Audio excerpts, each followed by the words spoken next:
आरती, आरती पानी पिला। आजो तेरे लिए क्या लाया हूं। आरती, आरती,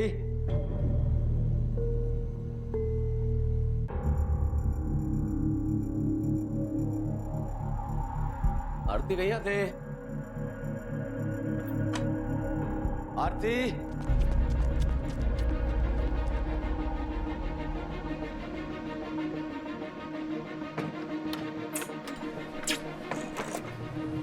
आरती,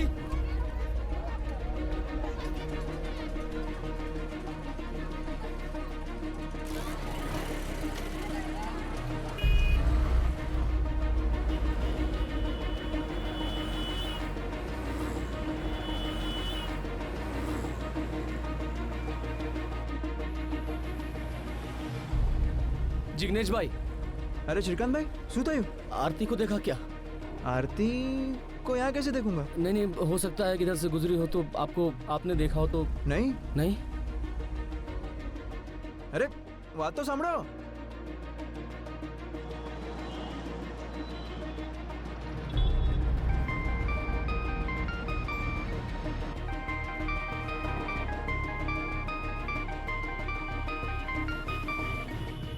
हाँ जतिन भाई बोलो।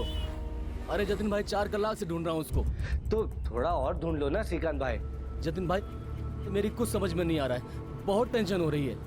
अरे कभी घर से बाहर। अरे श्रीकांत भाई तुम्हें टेंशन नहीं लियो, आप घर पे जाके इंतजार करो, हो सकता है वापस आ जाए। अरे नहीं आएगी जतिन भाई, पता है मेरे को कुछ गड़बड़ है। मैं एक काम करता हूँ, पुलिस में जाकर रिपोर्ट करता हूँ।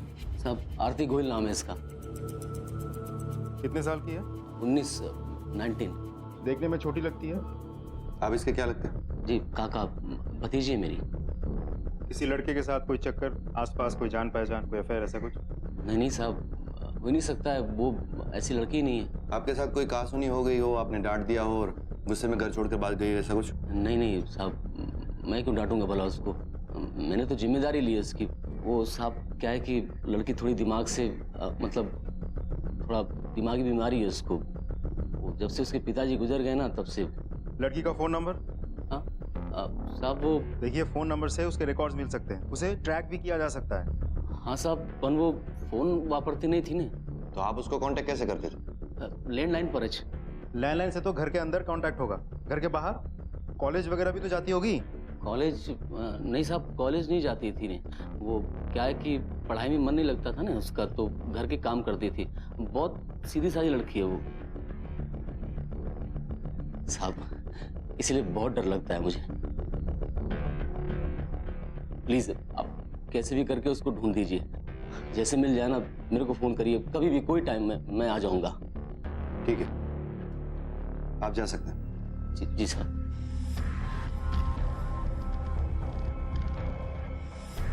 फोटो की कॉपीज करवाओ और सारे हॉस्पिटल्स और मॉर्ग्स में इंक्वायरी करो, सारे पुलिस स्टेशन में फोटो सर्कुलेट करो, तब तक आसपास पूछताछ करते हैं। Yes sir.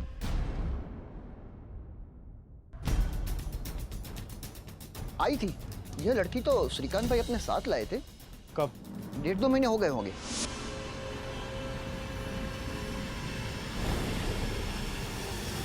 उसके बाद वो छोकरी कभी दिखाई नहीं दी। श्रीकांत भाई उसे घर के अंदर रखते थे ताला लगाकर। मुझे सब बड़ा अजीब सा लगा, तो फिर मैंने एक दिन श्रीकांत भाई से पूछा कि ताले का चक्कर क्या है, तो बोले अरे वो भतीजी छे हमारी, लेकिन नॉर्मल नहीं छे, दिमाग की प्रॉब्लम है ना उसको, इसीलिए ताले के अंदर रखना पड़ता है उसको ताकि कोई प्रॉब्लम ना हो जाए। अभी खाली पकड़ किधर भी चली गई तो टेंशन है ना।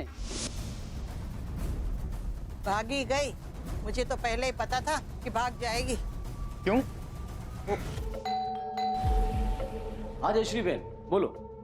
आ पार्सल तमारो कुरियर वालों आप ही गयो तो आप घर पे थे नहीं और किसी ने दरवाजा भी खोला नहीं, तो मुझे देखे गया हूँ। वो भतीजी से हमारी गांव से आई है। ठीक है, थैंक यू। वो लड़की इतनी डरी हुई थी और रो रही थी, छोटी बच्ची सी तो थी वो बेचारी। आईडी?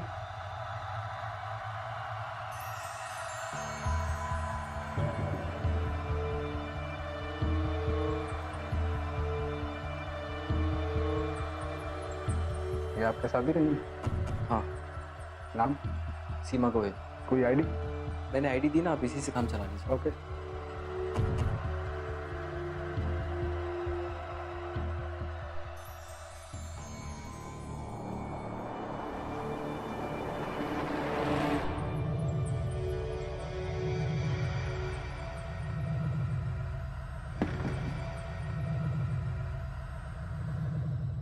Yes sir. मतलब ये सेक्सुअल अब्यूजमेंट का केस हो सकता है? जी सर, हो सकता है। इसीलिए शायद श्रीकांत इतना भौंकलाया हुआ है। ताकि आरती कहीं किसी को कुछ बता ना दे। पॉसिबल। एनीवेज, पहले सारी बातों को साबित करना होगा, तभी कोई एक्शन ले पाएंगे। श्रीकांत को पुलिस स्टेशन बुला। Okay sir.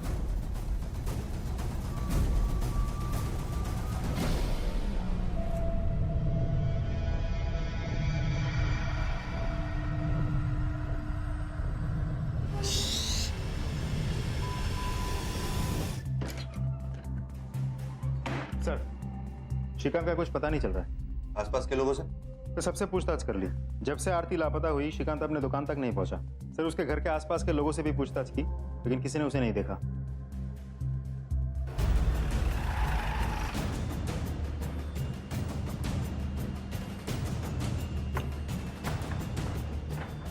मेहता, तुम ऊपर जाओ, तुम लोग इस तरफ जाओ।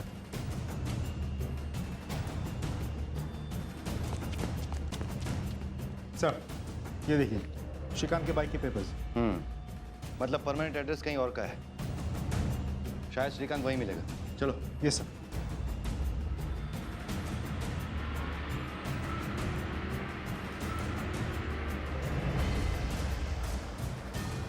कमाल है, श्रीकांत के माँ बाप है आप।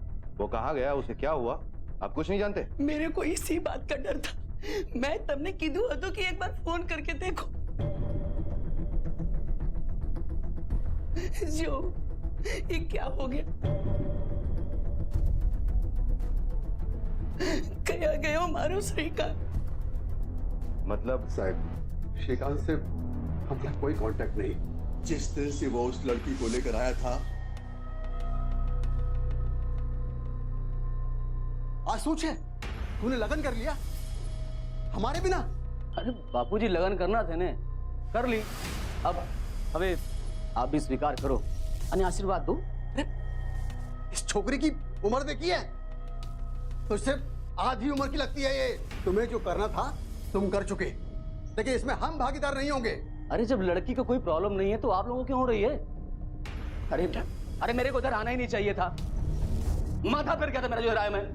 हमने बहुत समझाने की कोशिश की, हमारी एक न सुनी और उस लड़की को लेकर निकल गया।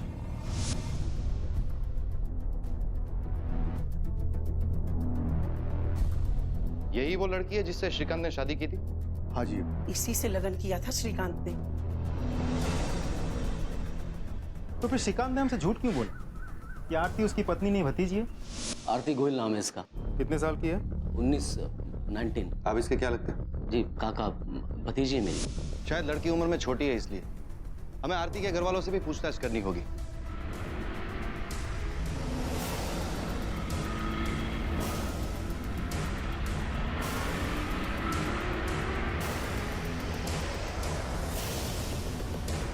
नहीं साहब, मेरी आरती तो बहुत खुश थी।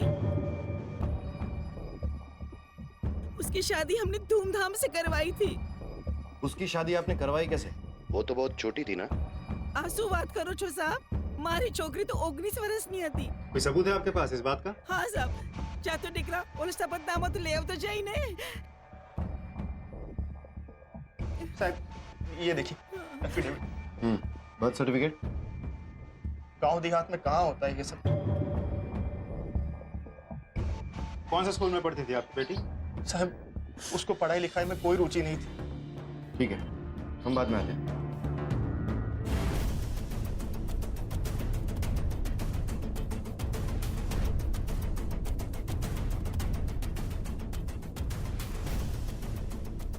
इसे जानती हो तुम? ये आरती है, मेरी दोस्त।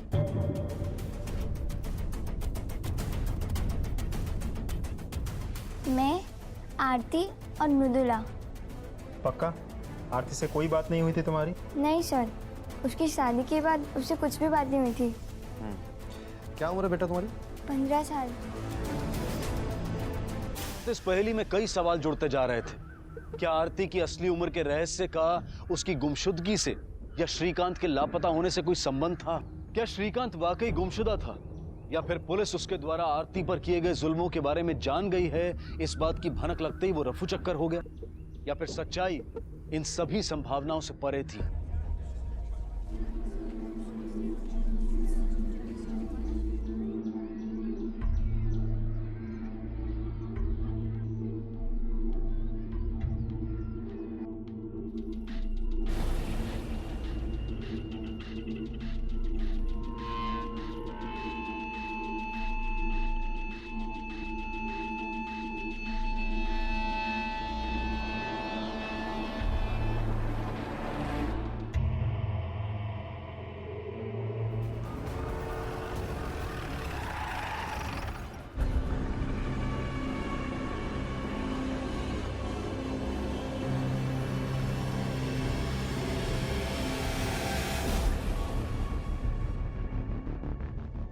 मल्टीपल स्टैब वुंड्स हैं। किसने मारा होगा, वो भी इतनी बेरहमी से? इसके सारे रिकॉर्ड्स आ गए? सर बैंक स्टेटमेंट्स तो आ गए हैं, फोन कंपनी से भी बात हो गई है, रिकॉर्ड्स आते ही होंगे। सिर्फ एक लड़की लापता हो जाती है, उसका पति खुद चल के मिसिंग कंप्लेंट दर्ज करवाता है और झूठ कहता है कि वो मेरी पत्नी नहीं भतीजी है। आरती गोयल नाम है इसका। प्लीज आप कैसे भी करके उसको ढूंढ दीजिए। आप इसके क्या लगते हैं? भतीजी है मेरी। और उसके बाद श्रीकांत की मौत हो जाती है। हो ना हो, उसकी मौत का कनेक्शन आरती के लापता होने से जरूर है। सर मुझे लगता है ये लड़की 100% इन्वॉल्व है। हाँ, मगर इन्वॉल्व है तो भी ये काम अकेले करना उसके बस की बात नहीं है। मुझे लगता है कोई तीसरा भी इन्वॉल्व है जो श्रीकांत की तरह आरती को अपना शिकार बना रहा है। सर हाँ, तो श्रीकांत के फोन और बैंक रिकॉर्ड्स। ये फोन रिकॉर्ड्स का क्या हाल है? सर ज्यादातर कॉल्स घर और दुकान के लैंडलाइन से ही हैं, सिवाय 2 नंबर्स। ये देखिए सर, ये नंबर और ये दोनों बार बार आ रहे हैं। पता करो किसके। जी सर। सर बैंक रिकॉर्ड्स में कुछ? हाँ, एक अजीब बात सामने आई। ये देखो, हर महीने 15,000 का ट्रांजैक्शन, और देखो किसके खाते में जा रहा है। सुरेश पटेल, यानी कि श्रीकांत के पिताजी। हाँ, और उसने हमसे क्या कहा? श्रीकांत से हमारा कोई कांटेक्ट नहीं। झूठ बोल रहा था वो। और एक अजीब बात, ये देखो, अचानक 6 लाख रुपए का कैश विड्रॉल। जिस अकाउंट में इतने सालों से इतना कम मूवमेंट है, उसमें अचानक 6 लाख रुपए का विड्रॉल। पता करना होगा ये 6 लाख रुपए आखिर गए कहां और किसे। श्रीकांत के माँ बाप को पता होगा। चलो। जी सर।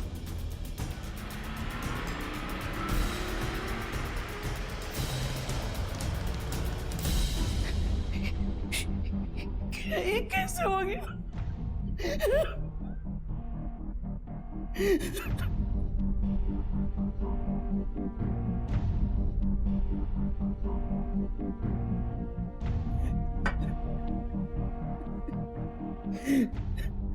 मेरा श्रीकांत से सच में कोई कांटेक्ट नहीं था साहब, इसीलिए उससे पैसे लेने में भी हमें शर्म आती थी।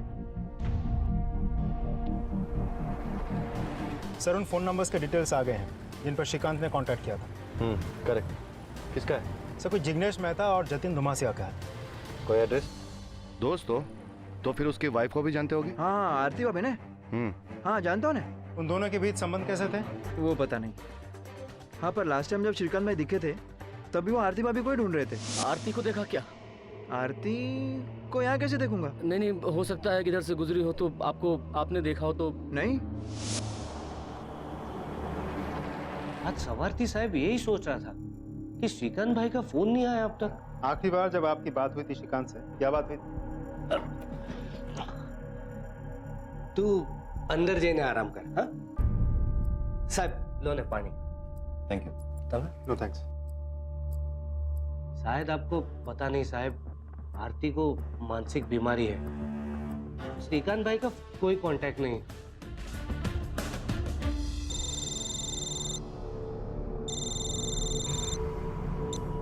हेलो।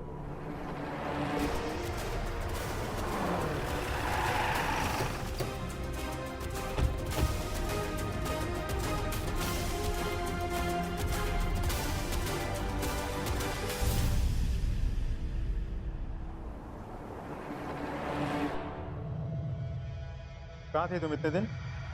हाँ, बोलो। मैं बाहर गई थी, गुम हो गई थी, रास्ता भूल ही गई। क्या उम्र है तुम्हारी? साहब, मैंने बोला ना आपको, मैं 19 की हूँ। आरती, झूठ बोलने से पहले अच्छे से सोच लो। श्रीकांत को तुम नहीं मारा है ना? श्रीकांत जी मर गए? ज्यादा अनजान बनने की कोशिश मत करो तुम। एक तो तुम्हारे पति का मरने का कोई दुख या गम तुम्हारे चेहरे पर दिख नहीं रहा है, जैसे कि तुम्हें सब कुछ पहले से ही पता हो। और तुम्हारा ठीक उसी समय गायब हो जाना जिस वक्त तुम्हारे पति की मौत होती है। आरती, हमें तुम पर पहले से ही शक है। अब तुम जितना ज्यादा झूठ बोलती जाओगी, हमारा शक उतना ही बढ़ता जाएगा। सच बताओ। नहीं साहब, मैंने श्रीकांत जी को नहीं मारा। मारा है या नहीं मारा वो हम पता कर लेंगे। खून करके कोई बचता नहीं है। देखो आरती, तुम्हें बयान बदलना है तो अब भी बदलो, बाद में मौका नहीं मिलेगा। सच बताओ, सही में तुम्हारी उम्र 19 साल है? हाँ। आरती, तुम्हें पता है ना, हम एक मेडिकल टेस्ट करवाएंगे और 1 सेकंड में तुम्हारी असली उम्र हमारे पास होगी। मुझे कोई टेस्ट नहीं करवाना, मैं घर जाना चाहती हूँ।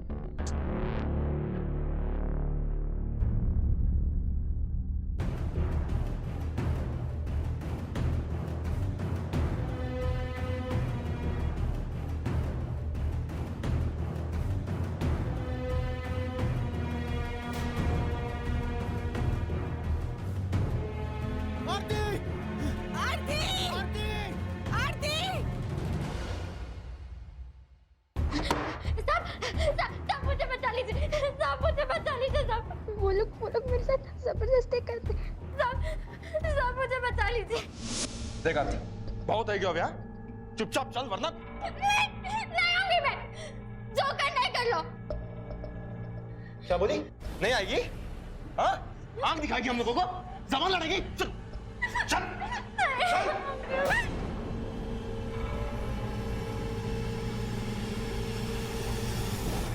आप लोग इसके साथ जबरदस्ती नहीं कर सकते, क्योंकि कानूनन ये बालिग है। हाँ, अगर नाबालिग होती तो आप इसे अपने साथ घर ले जा सकते थे। बताइए, बालिग है या नाबालिग? इसकी असली उम्र क्या है?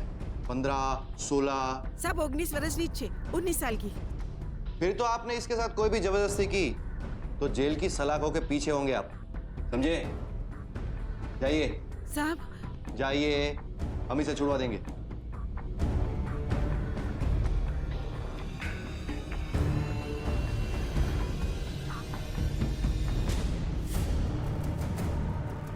बच्ची है सर, मुझे नहीं लगता फोन इसने किया होगा।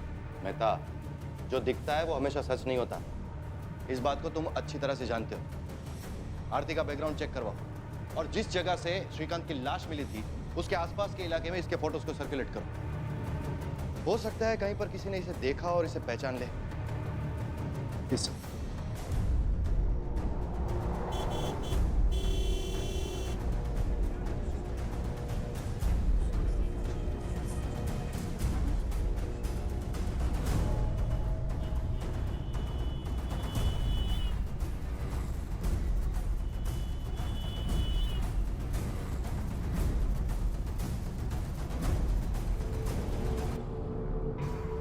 इस लड़की को देखा है कहीं?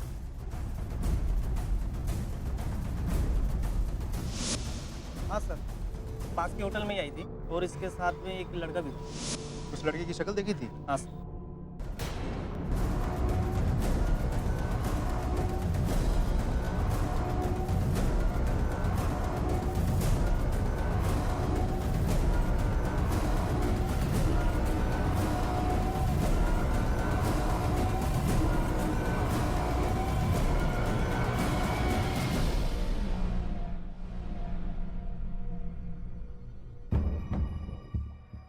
मैंने इसे नहीं देखा साहब।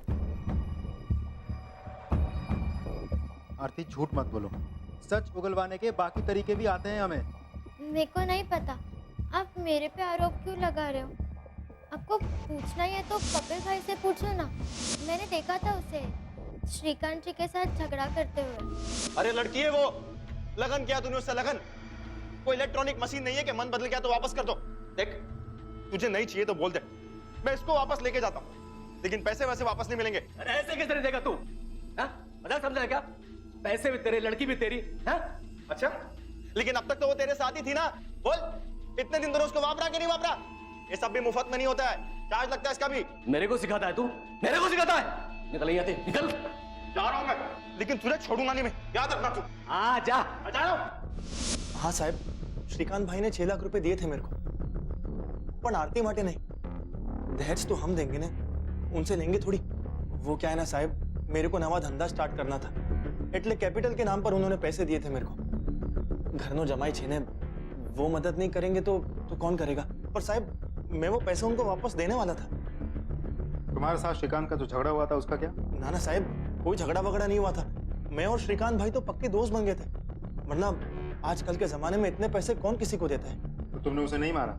ना साहब, इतने भले आदमी को कोई क्यों मारेगा? साहब, आप आरती से पूछो, उसी ने किया होगा। सर, दोनों एक दूसरे पे उंगली उठा रहे हैं। इन दोनों में से झूठ कौन बोल रहा है और क्यों? दोनों ही तो झूठ नहीं बोल रहे सर। શું વિચારો છો સર? विचारो छू के इसको कहीं देखा है, कहाँ?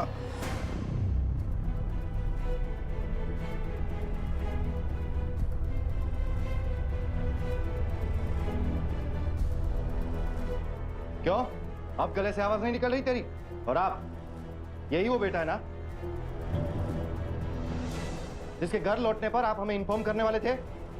उस दिन तस्वीर देख ली थी तो याद आया। ठीक है, वो आए तो इन्फॉर्म करिए। जी साहब।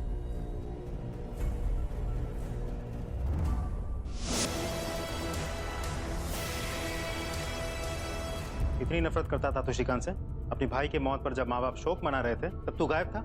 वो मुझे कुछ जरूरी काम था। कौन सा जरूरी काम?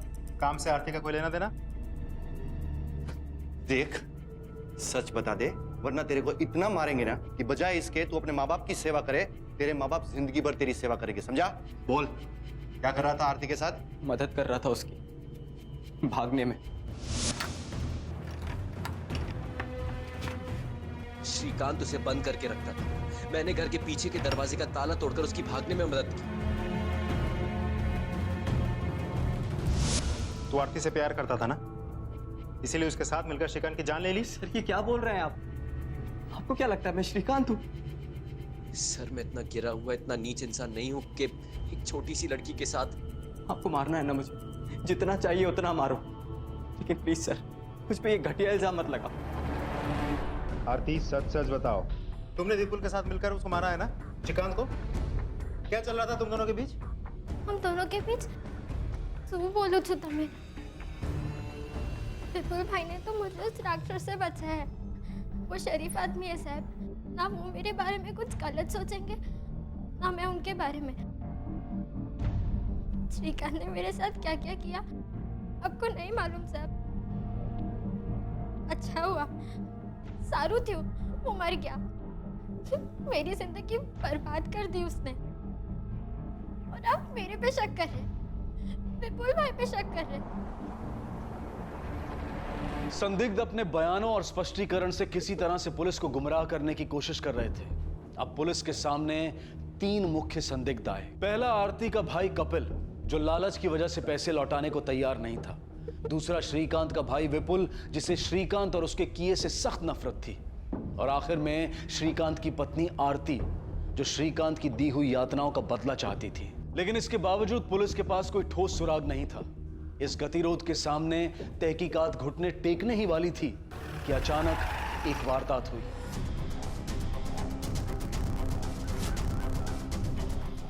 मैं, आरती और मृदुला। सर, मृदुला के पोस्टमार्टम रिपोर्ट। सर, ये मृदुला तो 15 साल की थी, नाबालिग। बैकग्राउंड चेक, इसके घर वालों से बात की? यस सर, उसके घर वालों ने बताया कि वो शादीशुदा है। उसके पति का नाम जिग्नेश है और एड्रेस उसी दुकान का है जो श्रीकांत के दोस्त जिग्नेश का है। Yes sir. बोल, वरना खाल उधर दूंगा तेरी। कुछ भी खरीदने बेचने की लायक नहीं रह जाएगा, तू समझा ना? बोल। साहब, मैंने मृदुला को नहीं मारा है। हाँ, मैं मानता हूँ कि मैंने उसके फैमिली को पैसे देके उससे शादी की, लेकिन मारा नहीं। मुंह सुकम अपना ही नुकसान कराओ ने। पैसे तो वसूल होने चाहिए। साले पैसे वसूल? इंसान थी वो, खिलौना नहीं, समझा? और एक बात बता, मृदुला के परिवार से तुझे किसने मिलवाया?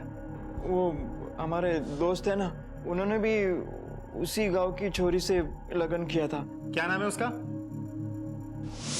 જતીન ભાઈ ભોજન બહુ સ્વાદિષ્ટ લાગે છે। અરે ખાસ તમારા માટે બનાવ્યું છે, મજા કરો ને। ખાઓ ખાઓ।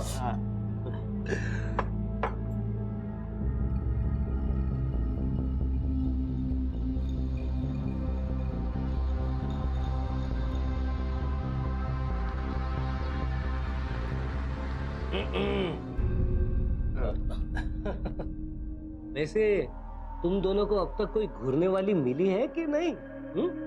मिले भी तो એટલે ભાભી માફિક जवान और खूबसूरत थोड़ी ना मिलने वाली है। अरे मिलेगी भाई, मैं कहता हूँ मिलेगी।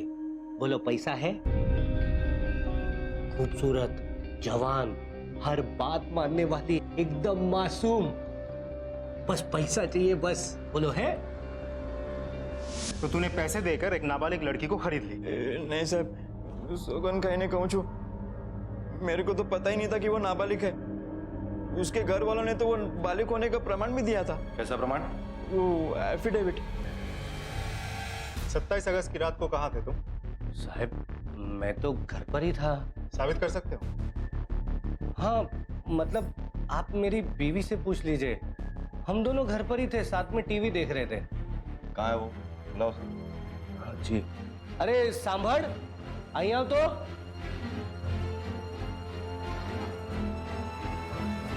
सत्ताईस अगस्त रात को क्या ये आपके? मेरे साथ ही थे, हम लोग टीवी देख रहे थे।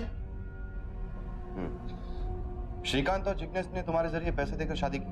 ना ना साहब, शू बात करो छो, दोनों 30-35 साल के कुंवारे हैं। उनको बस शादी करनी थी तो मैंने मदद कर दी, बाकी पैसों के बारे में मुझे नहीं पता साहब। शादी नाबालिग लड़कियों से? ना ना साहब, नाबालिग लड़कियों से कैसे शादी करेंगे, वो तो अपराध है ना।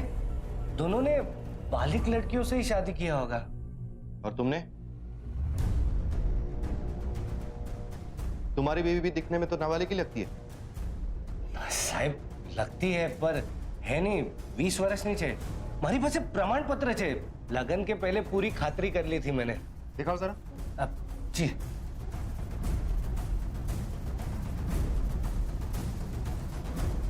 साहब ये एफिडेविट और ये मैरिज सर्टिफिकेट। ये पंडित कौन है? मैं नहीं जानता साहब, बस कोई प्रवासी है तो।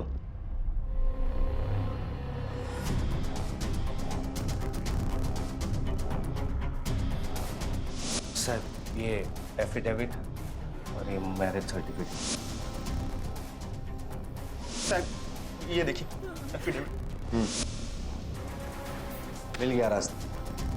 ये देखो, तीनों एफिडेविट में एक ही लॉयर के सिग्नेचर और हर एक मैरिज सर्टिफिकेट में एक ही विटनेस की साइन, पंडित।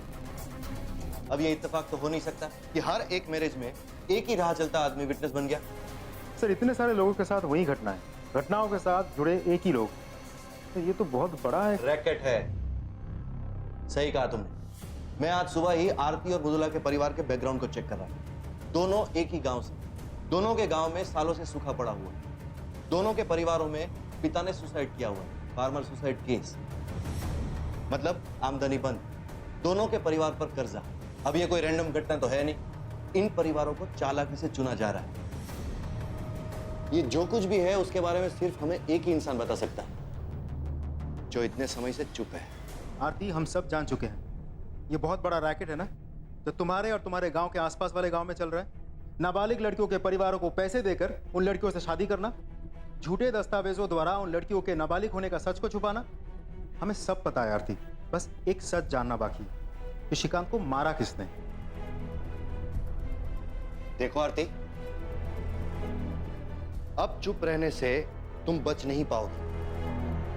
हम जानते हैं कि तुम्हारे साथ जो कुछ भी हुआ गलत हुआ है, लेकिन इसका मतलब यह नहीं है कि तुम श्रीकांत का मर्डर करके बच जाओगी।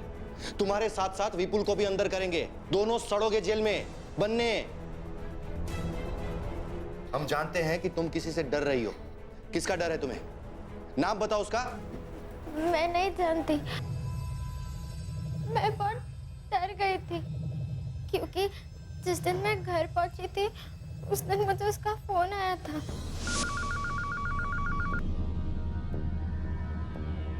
हेलो। अगर तूने अपना मुंह किसी के सामने खोला ने तो मैं तुझे मार डालूंगा, जैसे तेरे उस आदमी को और तेरी उस मृदुला को। तो इंसान दो लोगों को मार सकता है, वो मुझे भी तो मार सकता है ना। आरती, तुम डरो मत, तुम्हें कोई नुकसान नहीं पहुंचाएगा, इसकी गारंटी हम तुम्हें देते हैं। लेकिन इसके लिए तुम जो कुछ भी छुपा रही हो वो सब हमें बताना होगा। मैं आपको सब सच बताती हूँ।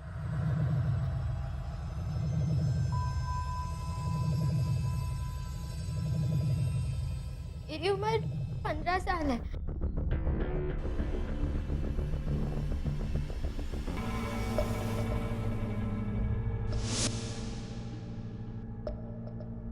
ये लो, आप लोगों के खजाने की चाबी। દીકરા જો તો બધું બરાબર છે ને? अरे 8वीं क्लास का पेपर थोड़ी जितना चेक कर रहा है, कोई गलती नहीं है। ऐसे हजार हम रोज बनवाते हैं। इस एफिडेविट के मुताबिक आरती कानूनी रूप से बालिग है। इसका एक कॉपी बनवा के रख लो, कल को कोई आरती की उम्र के बारे में पूछे तो ये पेपर दिखा देना। इसके आगे तो पुलिस भी कुछ नहीं कर सकती। कोई झमेला तो नहीं है ना? अरे कुछ नहीं होगा, जब तक ये एफिडेविट है कोई कुछ नहीं बिगाड़ सकता। आखिर इतना खर्चा करके बनवाया श्रीकांत भाई है, आप बिल्कुल टेंशन मत लो, कोई झमेला नहीं होगा। ठीक है, तो ये लो कपिल भाई, पूरे 6 लाख हैं, गिन लो आप। अब हमारी आरती आपकी हुई। मारता था वो मुझे। श्रीकांत और मृदुला की हत्याओं के मामले एक बड़े रैकेट की ओर इशारा कर रहे थे और पुलिस को अब इस रैकेट की भनक लग चुकी थी। लेकिन वो इस घिनौने खेल के सिर्फ मोहरों को नहीं बल्कि इसके सरगना को पकड़ना चाहती थी और उन्होंने अपनी तहकीकात नए सिरे से शुरू की। लेकिन इस बीच तेजी से बढ़ रहे उस रैकेट का क्या? दिन रात आरती और मृदुला जैसी मासूम नाबालिग लड़कियों की जिंदगियां दांव पर लगी हुई थी और ये कुप्रथा सिर्फ बढ़ती ही जा रही थी।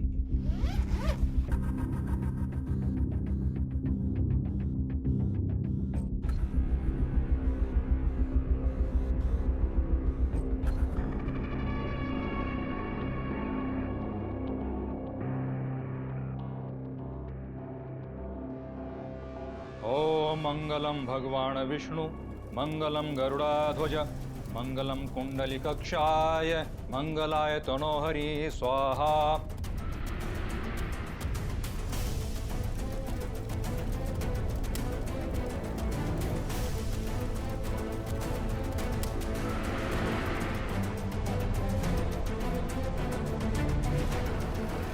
श्रीमान, अभी वधू को मंगलसूत्र पहनाइए। रुको,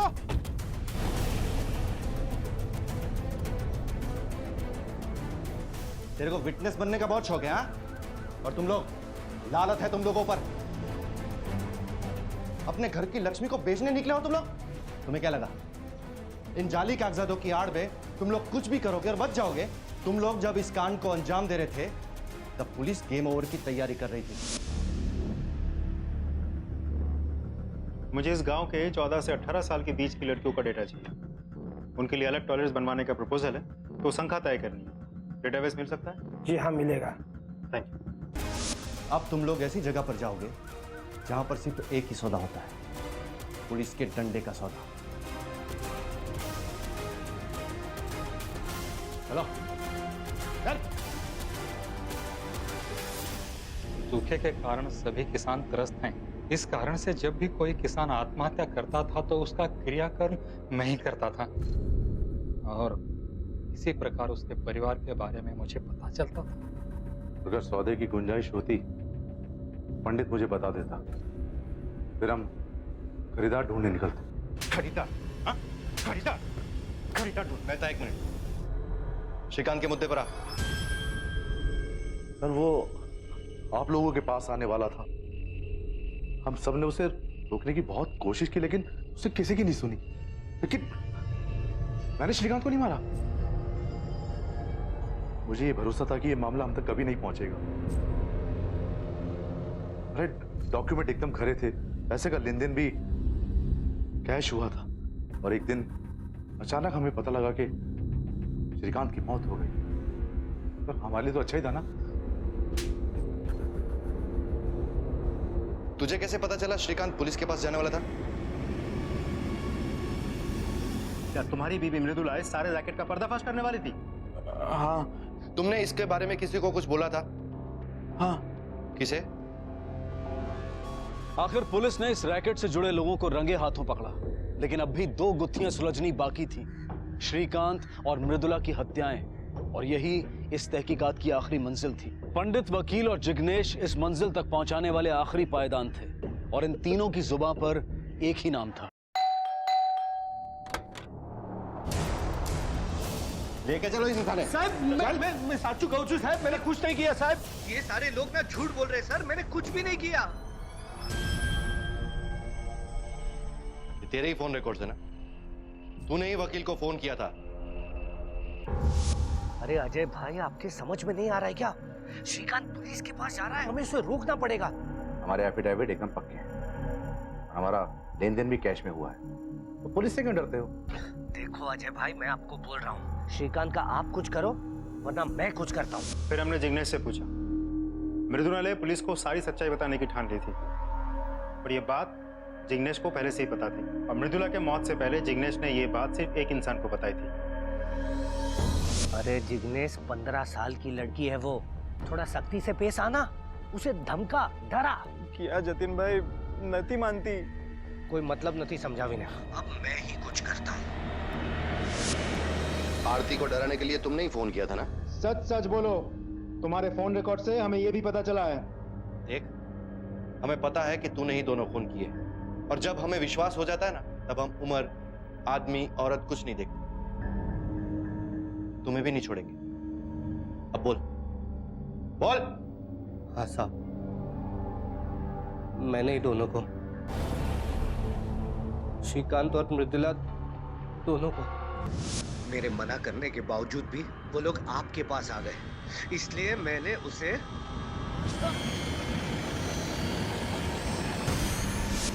वो श्रीकांत जब तक आरती का इस्तेमाल कर रहा था तब तक उसे कोई तकलीफ नहीं थी, और मृदुला को भी जिग्नेश ने पैसे देकर खरीदा था, मगर वो भी कमजोर निकला। वकील अजय और पंडित, उन्हें तो सिर्फ पैसे गिनना आता था साहब, किसी को नहीं पड़ी थी, लेकिन मुझे तो अपनी इज्जत की फिक्र थी ना साहब।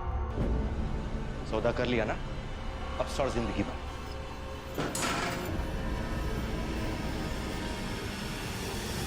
श्रीकांत और मृदुला का हत्यारा जतिन आखिरकार पकड़ा गया। पैसों के बदले शादी की आड़ में नाबालिग लड़कियों को बेचने के इस रैकेट के खत्म होते ही पूजा, आरती और उन जैसी अनगिनत बदनसीब लड़कियां अब आजाद थीं। लेकिन जीवन के इस खौफनाक दौर ने उनके मन में कई गहरे घाव छोड़े थे, और उन्हें भरने में काफी देर लगने वाली थी। इस केस द्वारा हमारे समाज का एक बेहद घिनौना चेहरा सामने आया, जहां किसान आत्महत्या जैसी दुखद घटना का भी लोगों ने अपने स्वार्थ के लिए फायदा उठाया। ऐसे विभत्स और चौंका देने वाले कुकर्म अक्सर सभ्यता की आड़ में हमारे आसपास ही हो रहे होते हैं। जरूरी है कि हम उन्हें पहचाने, बेनकाब करें और शिकस्त दें। अब मैं अनूप सोनी आपसे विदा लेता हूं, फिर मुलाकात होगी अगले एपिसोड में एक और चौंका देने वाले केस के साथ। तब तक अपना और अपने परिवार का ख्याल रखें और देखते रहें क्राइम पेट्रोल डायल 100। सबक एक को, सीख हम सबको। जय हिंद।